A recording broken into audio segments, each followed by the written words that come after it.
asum kanyo Soludo. Mvobu na apa mobo mba n'efo. Dika my brother si kwa fambo mba n'efo. Biko onwalo ife melunu na my community bụ mgbakwo. Mgbe ndị sasa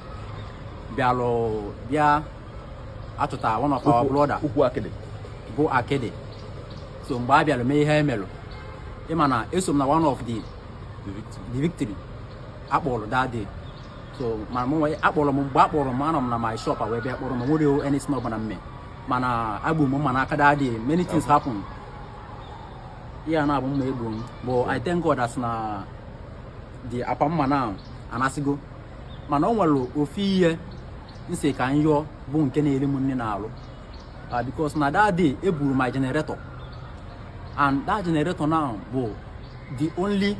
thing na-enye m energy nji arụ ọrụ m. Enwere m aka ọrụ abụ m laundry enwere m dry cleaner na-asụ akwa na wee na-eri nri. Yes. Okay. So since that time generator ma flaws me akebu generator m generator m. So biko ana m ayọ Soludo ka o meelu m something na the gen ndị otu ọkwesị na Ken na ndị youth president na gen Ken kwuru. Yes, ekwuru. So according to them Ken gwa afa that na egoro m gen. Okay, na Ken na Sir Ken Emakai gwa maka youth ga ikwu ndị youth executive gara ikwuri ọnụ ya. Ken wee sị ya na nsogbu adịghị na anyị ego ihe gen ọfụ na nke ahụ nsogbu nọ na the process of the arrest ka gen ya fu. So go on. Mana since then afube mo the gen. How long keta? This is getting to 2 months now. Okay, that for 2 months keta in all you don't active. No, not only name now. Okay, Igbo nwolom all this guy that guy nsi ono that na mmadu post to mo nwa we see the person yanye mu contact ya ka nlu ka mo ya rishie eyota duto ni ihe me ya odabacha ho eyota. So in the process of that gen keta flavor as name it go Sir Emakai osi no aye go gen ofu binia but it's taking time now and to ya nwe onwe na akpọkwanụ m oji number Ken ya nwe onwe na akpọ m on the jerufu Ken gwara ihe Ken kwuru and ọ na-eri ihe nni na ka o si kwu gen adị kinga na bịa laundry adị active mụ na gị ma ebe a ka esi ede akwa na ihe ndị ọzọ a na-eme ma washing machine and mgbakwo as I known before adị enwe ọkụ na enwe ọkịta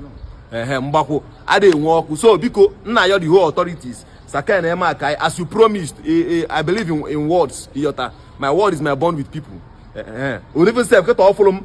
agwanya bịa ka man ka asị na m na gị ya afụ mana apụbago m ifu ebe nọ ọkpọ m sị nọ ha afa ntọọnụ ife ebe si tọọnụ bịawakwa ebe a ka mụ na ya afụ all my bond with mgbe echi ngwa ya okwete nna sa biko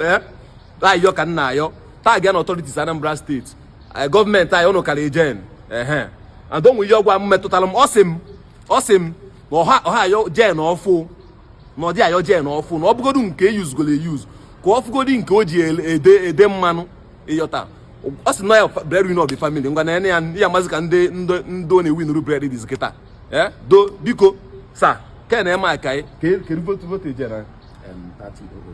30 Sir automatic ejike ya kpọhe ọ fireman Sumek fireman 30 automatic biko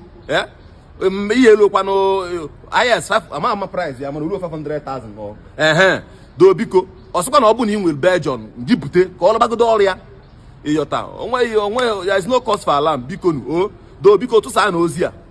ozi a biko ka o bido ọrịa mmata akwa vidio ihe mebụrụ before wee taa gịkwa nka ka unu nwike ghọta onye be ya mụ na ya nọlugo maka ndị na-asị na nna drag ya na nna akọja no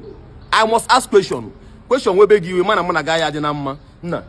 aya ekpewe ekpele ka ozi alụ ha ntị then aya malụ we are all families anyị bụ ndị Igbo anyị na-eme ka anyị Igbo dị mma. Ofu onye nọ na kọmentị na-asị na ya akpọzifa ndị ochi na-achị ka ya akpọfa ndị udo na-achị na ekene na-efekwa nku aka na ife akarịzikwa akarị na onye nke a bụrụkwa onye izizi na-akọmpre n'ụdị ife anụnwa na ọ na-abụ ndị udo na-achị bịa kpụrụ mmadụ atụtụkọsịba ife dị n'ụlọ onye ahụ nke bụ na emechaa nyocha na nzachafụkwa na aka onye ahụ dị ọcha na ya ebunyezikwa ya ngwongwo ya ebe ofu onye na-asị na ọka Ken Emakai isi ekwe mmadụ nkwa na ọ na-abụ onwe ikpe ebutere ya si ya na ndị udo na-achị mere ife dị etu a maọbụ ife dị etu a na ife ọ ya asịfa abụ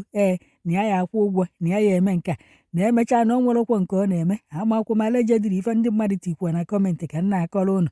mana nya bụ akụkọ ọ dịrọkwa mma ke na-eme aka inebalụ ndị ọrụ gị anya ife afa na-ebukọsị fa na-ebuni ya n'ụlọ befa ka a na-ebute ya n'ọfịs kedu ifefa ji ngwongwo ndị mmadụ wee na-eme